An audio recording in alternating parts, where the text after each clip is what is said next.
Există o listă pe care nimeni nu vrea să o recunoască oficial. Nu este clasificată, nu poartă nicio ștampilă secretă și tocmai de aceea este mai înfricoșătoare decât orice dosar sigilat.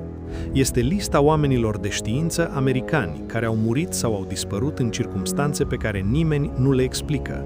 Cercetători care lucraseră la NASA, la laboratoare nucleare, la proiecte spațiale și de apărare.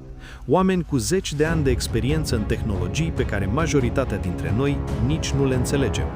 Și unul câte unul, în ultimii ani, au început să dispară din această lume, fără explicații, fără autopsia care să confirme cauza morții, fără o declarație oficială. Tăcere. Astăzi intrăm în această tăcere. Să începem cu Michael David Hicks, 59 de ani, cercetător la Jet Propulsion Laboratory al NASA timp de aproape un sfert de secol. A publicat peste 80 de lucrări științifice. A contribuit la misiunea Deep Space One și la proiectul DART, programul care testa dacă oamenii ar putea devia un asteroid periculos de pe traiectoria spre Pământ. A murit pe 30 iulie 2023, la un an după ce a părăsit laboratorul. Cauza morții nu a fost anunțată public. Nu există documente care să ateste că s-a efectuat o autopsie. Necrologurile online nu menționează nicio boală. Moartea pare să fi venit brusc, fără semne, fără anticipare. NASA nu a comentat, nici colegii săi, cel puțin nu public. Hicks a dispărut din lume la fel de discret cum îți imaginezi că dispar secretele pe care le ține cineva. Dar Hicks nu este singur pe această listă.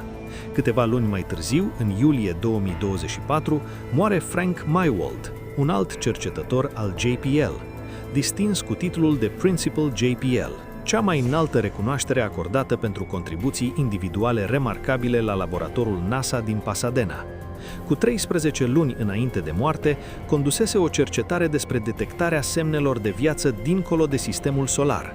A murit pe 4 iulie 2024 în Los Angeles. Circumstanțele morții sunt necunoscute. Autoritățile nu au emis niciun comunicat public, detaliu remarcabil pentru un om de talia sa. Și totuși, totul a trecut în tăcere. Apoi vine Carl Grillmeier, 67 de ani, astrofizician la California Institute of Technology, colaborator apropiat al NASA. Colegii îi descriu munca drept ingenioasă, contribuise la descoperirea apei pe o planetă îndepărtată. Lucrase la proiectele NEOWISE și NEOSurveyor, telescoape spațiale cu infraroșu concepute pentru detectarea asteroizilor. Aceleași tehnologii, notează experții, sunt folosite în aplicații militare pentru urmărirea rachetelor hipersonice. Pe 16 februarie 2026, Grillmeier a fost ucis pe veranda propriei case. Un om care putea găsi indicii ale vieții la mai puțin de 160 de ani lumină de Terra a murit pe propriul prag. Continuăm. Monica Reza, directoarea grupului de procesare a materialelor din cadrul JPL, a dispărut în iunie 2025, câteva luni după ce și-a început activitatea la laborator. A plecat și nu s-a mai întors, fără urmă. Fizicianul Nuno Loureiro, specialist în fuziunea nucleară, în vârstă de 47 de ani, a fost ucis la domiciliul său din Brookline, Massachusetts, pe 15 decembrie 2025. Jason Thomas, cercetător în domeniul tratamentelor pentru cancer, a dispărut în decembrie 2025 și a fost găsit mort într-un lac din Massachusetts pe 17 martie 2026, la 3 luni de la dispariție. Generalul în retragere William Neal McCasland, 68 de ani, a dispărut pe 27 februarie 2026. Ar fi plecat de acasă pe jos cu un pistol asupra sa. Nu a mai fost văzut.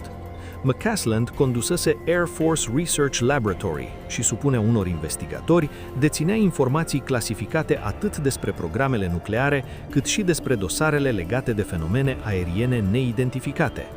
Fostul director adjunct al FBI, Chris Swecker, a declarat că toate aceste cazuri pot fi considerate suspecte și că serviciile de informații străine vizează de mult timp exact aceste categorii de cercetători. China, Rusia, Iran, Coreea de Nord, a spus el, urmăresc cu atenție oamenii cu acces la tehnologii critice. Se întâmplă încă din perioada războiului rece, a adăugat Swecker. Acum se întâmplă din nou. Congressman Tim Burchett a declarat public că numărul dispăruților în aceste domenii este îngrijorător de mare și că agențiile federale refuză transparență. Colegul său, Eric Burleson, a solicitat implicarea FBI în anchetarea acestor cazuri, dar FBI nu a comentat, NASA nu a comentat, nimeni nu a comentat.